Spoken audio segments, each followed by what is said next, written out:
It is a day or two away from June, and I am here in my cloffice with imposter Christmas presents from the ceiling to the floor. I am a professional procrastinator and the self-crowned queen of starting 99 things and never finishing a single one. That being said, let's go on a little tour together and trudge the technicolor trenches of incomplete tasks downstairs in my tie-dye studio in its true current state. I'll give you a little look around before I go ahead and clean it up just a little bit to give you an overview of all the countless projects I have partially started. With that, I'm going to start clearing just some of the clutter out of the way, just enough that I'll be able to actually give a walkthrough. Right over here, I have a box from Dharma, the dye company. I got a delivery about a week or so ago to re-up on some colors I was running low on while I grabbed some extras of the colors I need for this big custom order. I've just been so occupied with other orders as well as getting those 50 teas prepped that I haven't even gotten around to fully unboxing. I just need to label them like I always do with sticky notes on top to make them easier to distinguish. And then right behind that box, leaning up against those shelves, usually belongs right over here in the corner. But for the last however many months, I've had it folded up and set aside because I've been using that wall for, or at least intending to, for a lot of different product photography. There's a laundry basket right in front of the card table, and that has some teas that have already been soda ashed. Originally, they were supposed to be part of this order of 50. However, these are all the rejects I had to pull that somehow got mysterious dye specks on them. Soon after I finish up this custom order, I'm going to tie those up into mindscapes for the most part, since I really need to replenish the ready-to-ship variety of mindscapes I have currently available up on my site. Then that jumbo Ziploc bag just has a whole bunch of parts for clothing racks. Then right over here, hi Bean. Hi Bean. Hi. Then on this clothing rack right here, I have a bunch of blanks, or what I call premium blanks. Yeah, Bean. Hey.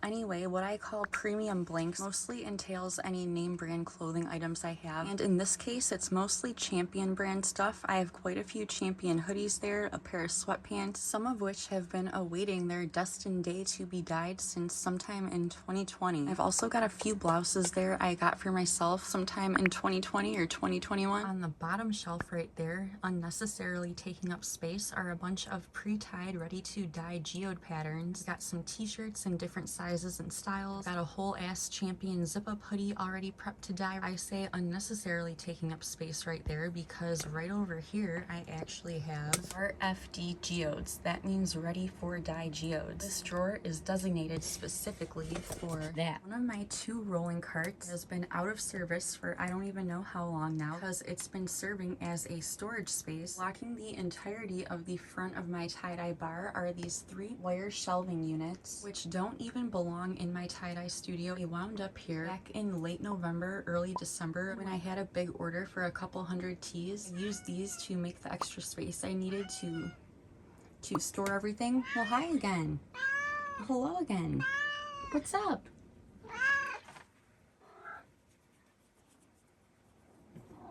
Hi, Bean. You're very talkative tonight.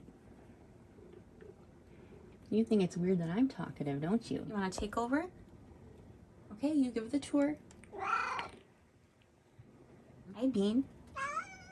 What's up? Hi. You're very cute. You're not camera shy at all, are you?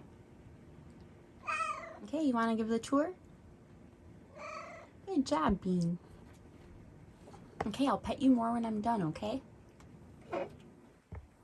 No, when I'm done, I said. On the shelves are a whole bunch of mostly ready to ship designs, and then one of the shelves right over there has a bunch of pre-made, made to order designs, which are just my classic tie-dye designs that are more easily replicable. Therefore, I offer them in all sizes from toddler 2T to adult 5XL. Made to order designs will always feature a drop-down menu with size options on the product page. Meanwhile, majority of the other things here on these shelves are what I call ready to ship designs. Each one is only available in the one specific size that is stated, both the product title and it'll always be reiterated in the written product description. Essentially, the best way I can describe it is each individual thing. What, Bean? Can you put it better? Can you put it into words better? Well, you tell them. You tell them then. Thank you. What was I saying, Bean? You made me forget again. You remind me? No. Multitude of the content batching and different displays I mentioned. Hey. What? So attention starved, aren't you? And then this laundry basket right over here, I also intended to use the basket itself in the aforementioned photo ops or the fabric care recommendation type pages. This laundry basket has a handful of different tank tops I wanted to, again, feature in different product displays to use on my website. Beanie. Top of the bar right here, I have 2 geode pattern tees and a splatter pattern tee, all 3 of which I need to hurry up and get done. My jumbo plastic bins, which I call splat racks. This is the majority of, if not all, the tees I need to dye already pre-tied in this laundry basket right here, and that little Coca-Cola crate or whatever you would call it. Right here, I've got one of the racks to the splats with 2 Mindscape pattern tees already pre-tied, awaiting to be ice dyed. Eventually. Inside of the laundry basket, it mostly just has some jumbo Ziploc bags. I put those there because I had this idea to fill each of them with specific designs that I wanted to use for each different product display. Not that the idea didn't work, I never got as far as actually putting the stuff into the Ziploc bags. And over here in this smaller splat rack, 2 Mindscape designs both got mucked up when they slid off of the rack and into the muck below. Probably going on maybe a month and a half, 2 months ago now. For some reason, as soon as they got all mucked up, I instantaneously lost all motivation to complete them, and as a result, there they still are, figuratively collecting dust, possibly literally at this point. Then I have another one of my clothing racks assembled because another entirely different display. I've been wanting to recreate that kind of setup, featuring all sorts of different product types and different patterns in my... What, Bean? Okay, you take over again. You want to take over? The next day, I left off on these cubes right over here. Now these cubes actually don't even belong in my tie-dye studio whatsoever. Similarly to those shelves blocking the front of the bar. Again, these are currently here for product displays I wanted to batch photography of, but like many of the other things down here, I've only gotten around to incorporating them in a small fraction of the content ideas I had for them. There are some Mindscapes in that top cube, and the bottom cube is full of geode patterns, both of which are all newer ones I've made in recent months. The reason I have them separated from the rest of the ready-to-ship designs that are folded up on those shelves in front of the bar is because I intended to make short-form videos featuring each separate batch of ice dye in the making from start to finish. But here's the kicker. I got all the clips needed for every single batch, except I never got around to capturing the last final clip in order to complete each short-form video. The few geodes I have on the very top of this cube are some rejects that I've long been meaning to double dye. I wanted to get some pictures of them before double dyeing them to eventually turn into some sort of before and after content. Blanks inside of the cubes, some of them are actually pre-soda ashed and belong in those drawers I showed earlier because those are specifically for keeping a stash of soda ashed ready to tie then dye pieces in all sizes. The rest of the blanks that are not already soda ashed, those 2 black bins right along upstairs in my cloffice because that's where I store new blanks as well as all of my finished ready to ship inventory normally. But both types of blanks are also out and in my way alongside all of this other shit because can you guess what I plan to do with them? This laundry basket right here is full of blank one-of-a-kind denim that's already prepped to dye, and I know, you'd never guess I have this much denim available to dye when the selection on my site has been stale and pathetically puny for essentially its entire existence. I just never get around to dyeing denim and my many other upcycled finds in between fulfilling orders, making made-to-order designs, in addition to replenishing the ready-to-ship product types I regularly offer. Hey, Bean? Hello. Hi, what would you like to say? I had an idea come to me a while back, and as soon as it did, my mind has been set on exactly what I'm gonna do with all of these. The thing is, I just don't know when. Eventually. But wait, there's more. Check this out. I have 2 more storage totes that are both stuffed to the top with even more one-of-a-kind upcycled finds. Both this bin of hoodies as well as the pile of 4th of July colored tie-dyes to the right of it. Much like everything else down here, I plan to batch more photography than I've already managed to of both of those things. I don't even have it in me to care, so those are going back where they belong for the foreseeable future.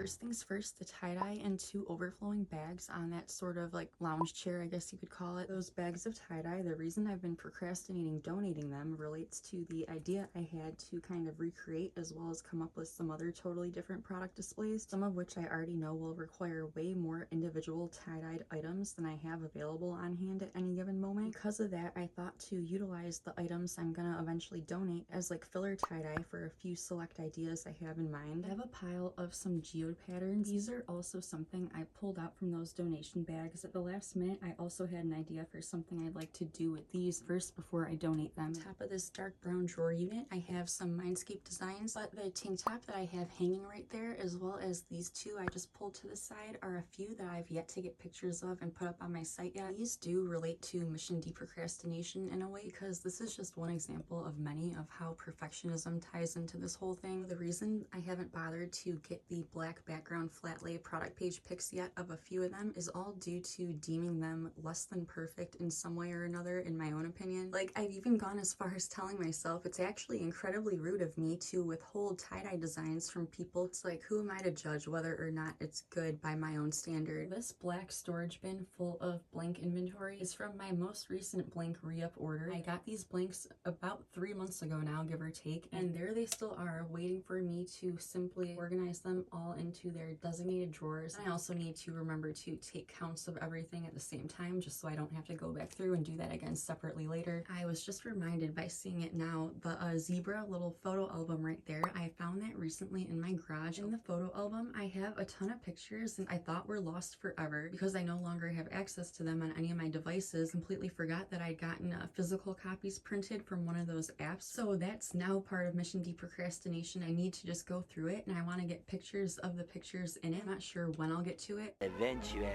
On top of these drawers over here, I have a handful more tie-dye. These ones here are all purposely separated and kept in a pile together because I specifically intended to feature on some web pages on my website, as well as just to have them done and on hand to repurpose in the future. I completely forgot about these until I just happened to notice them again. But these hooks that I have on the wall in here, as well as a curtain rod, which I'll get back to that in a second, but the hooks reminded me that I completely forgot to mention I also had put up a whole bunch of command hooks like this in my downstairs tie-dye studio with the same intention in both rooms, which was to just kind of create more opportunities to set up cool product displays. However, just like many other things, I never have gotten around to utilizing them nearly as much as I would like to. Here is my closet. So it's in a mini closet inside of my bigger closet, basically. Now, how this pertains to Mission De-procrastination, though, is because a while back I made a blog post type page on my website, the purpose of which was to just give basically a tour of where exactly your tie-dye is made and stored and pictured and whatnot. But I ended up deciding to do that in two parts. The first part being a tour of the basement tie-dye bar and studio. The second part being a Cloffice tour. I published part one without ever getting around to part two. I'll have to go in my Shopify back end and include like a receipt on the screen of the last time I even edited anything on the part two post. But you want to know the most pathetic part is that literally the only thing that part two post was waiting on in order to finish it and hit publish is pictures of this closet right here. Yeah, seriously, because one of the little sections I was gonna put on that page was titled something along the lines of, if your